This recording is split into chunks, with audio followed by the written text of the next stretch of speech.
नमस्कार दोस्तों, 100 दिन चैलेंज का आज 59वां दिन है। आज का हमारा टॉपिक है मेढक और मछली की कहानी। एक प्रेरणादायक कहानी है, जिंदगी बदलने वाली कहानी है दोस्त। ये लाखों की बात है, करोड़ों की बात है। अगर आप इसको लास्ट तक देखते हैं, समझते हैं, तो आपको जिंदगी में क्या करना चाहिए, कैसे काम करना चाहिए, कैसे हमें जिंदगी जीनी चाहिए, इस चीज को आपको इस कहानी के माध्यम से समझ में आएगा। जो कि एक मेढक और मछली की कहानी है। बहुत ही सुंदर कहानी है। हमने इसको डिज़ाइन किया है लोगों को ज़िंदगी के बारे में बताने के लिए। क्या एक कहानी है, एक तालाब में एक मेढक और एक मछली रहा करती थी। दोनों बहुत ही अच्छे दोस्त हुआ करते थे। मेढक कभी पानी के बाहर की बात करता और मछली कभी पानी के अंदर की खूबसूरती का बात करता। एक दिन मेढक ने कहा चलो बाहर चलते हैं। एक दिन मेढक ने कहा चलो बाहर चलते हैं, बहुत अवसर है। जैसे आज हम आप लोगों को समझाते हैं, वैसे ही मेढक ने मछली से कहा चलो बाहर चलते हैं, वहाँ बहुत अवसर है। मछली बोली मैं तो पानी के बिना नहीं रह सकती, मुझे डर लगता है। मेरे कहने का मतलब है, जब हम आप लोगों को अवसर देते हैं, हम लोग बिजनेस के बारे में बताते हैं, आप लोगों को डर लगता है कि मेरे गांव समाज में जो रह के चला आया है, गांव समाज की बातें वह जैसे पानी में मछली रहती हैं, वैसे समझ लीजिए आपका जो गांव है वो पानी है और आप मछली हैं। तो हम लोग क्या हैं? हम लोग मेढक की तरह हैं, जो लोगों को समझा रहे हैं। यानी कि मेढक फिर क्या कह रहा है? मेढक मुस्कुराया और बोला हर किसी का अपना अपना माहौल होता है। जैसे मछली का माहौल था कि वो उसको पानी में रहना, और मेढक का माहौल था वो पानी में भी रह सकता है, बाहर भी रह सकता है। क्या मछली कुछ देर तड़प के अलग दुनिया में नहीं जा सकती थी? कुएं से निकल के, तालाब से निकल करके समुद्र में नहीं जा सकती थी?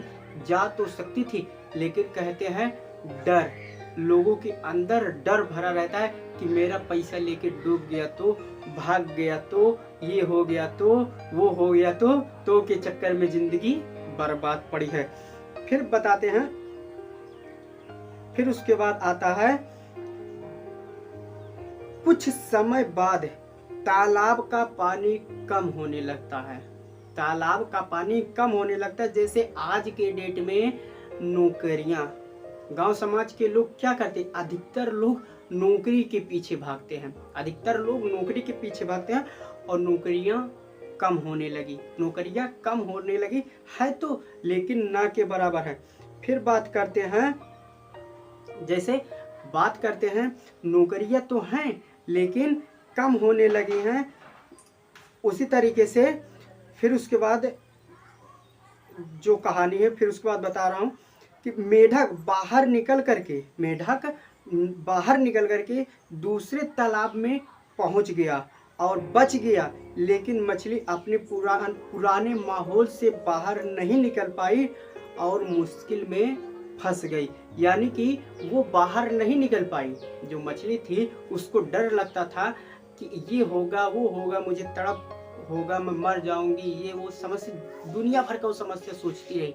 लेकिन मेढक वहाँ पे नहीं सोचा। उसके मन में सिर्फ एक अवसर था कि यार कोई अगर अवसर मिल जाएगा, हम यहाँ से दूसरे जगह शिफ्ट हो सकते हैं और आप भी कर सकते हैं। बस आपके अंदर डर नाम की बीमारी है, और एक बीमारी है क्या कहेंगे लोग। सबसे बड़ा रोग क्या कहेंगे लोग। लोग कुछ नहीं कहते हैं, लोग तो बाद में कहते हैं जब आप बन जाते हैं। क्योंकि दोस्त, बनता हुआ घर किसी को अच्छा नहीं लगता है, जब बन जाता है तो सबको अच्छा लगने लगता है। वैसे ही जब इंसान बनने जाता है तो कोई उसको नहीं पसंद करता है, लेकिन जब बन जाता है तब वही कहते हैं कि मैं तो पहले से ही बोल रहा था कि ये सक्सेस हो जाएगा। लेकिन उसके पहले की क्या बात होती है आप लोगों को मालूम होगा। चलिए बात करते हैं इसमें सीखने की क्या बात है। हर व्यक्ति की क्षमता अलग अलग होती है। अपनी टीम के हर सदस्य से एक जैसा प्रदर्शन की उम्मीद कभी ना करें। तीसरा है, हर व्यक्ति को उसकी ताकत के अनुसार काम दें, क्योंकि सबका दिमाग अलग अलग होता है। फिर बात करते हैं, बदलाव को समय रहते स्वीकार करें। मेरे कहने का मतलब ये, बदलाव को समय रहते स्वीकार करें। जैसे आज पहले के समय में था, लोगों के पास नौकरियां कम हुआ करती थी और लोगों को ज़बरदस्ती पकड़ पकड़ के नौकरियां दिया जाता था, और लोग कहते थे कि मैं नौकरी नहीं करने जाऊंगी या नहीं जाऊंगा। और आज उठा करके देख लीजिए, जो पहले मना किया था आज उसी के घर में नौकरी नहीं है और उसका बच्चा पा भी नहीं रहा। और जो उस समय कर लिया था, आज के डेट में उठा करके देख लीजिए, उसके घर में 2-2, 3-3, 4-4 नौकरियां हैं, हर कोई फैमिली में कर रहा है। वैसे ही आज अगर हम लोग आप लोगों को बता रहे हैं तो कहीं ना कहीं अच्छाई के लिए ही बता रहे हैं। इसका डिग्री भी लॉन्च हो गया, पढ़ाई भी होने लगा है, समय है अभी, अगर समझ जाते हैं तो ठीक है, नहीं तो बाद में समय खुद ब खुद समझा देगा। बस 5 से 10 साल का समय और दीजिए, ऑटोमेटिक आप लोगों को समझ में आ जाएगा। फिर बात करते हैं, जो सीखता है और बदलता है, जो सीखता है और बदलता है वही आगे बढ़ता है, ना कि ऐसे लोग आगे बढ़ते जो पहले दादी बाबा किए वही पिताजी किए वही हम भी करेंगे तो नहीं बदला होगा। अगर हमें बदलना है तो अलग रास्ता चुनना पड़ेगा। नेटवर्क मार्केटिंग सफल वही होता है जो हर इंसान की क्षमता को समझकर उसे सही दिशा देता है, ना कि सबको एक जैसा बनाने की कोशिश करता है। वीडियो अगर हमारा अच्छा लगा हो, वीडियो को लाइक कीजिए, चैनल को सब्सक्राइब कीजिए, अपने दोस्तों के पास शेयर कीजिए। तब तक के लिए thank you, all the best and good.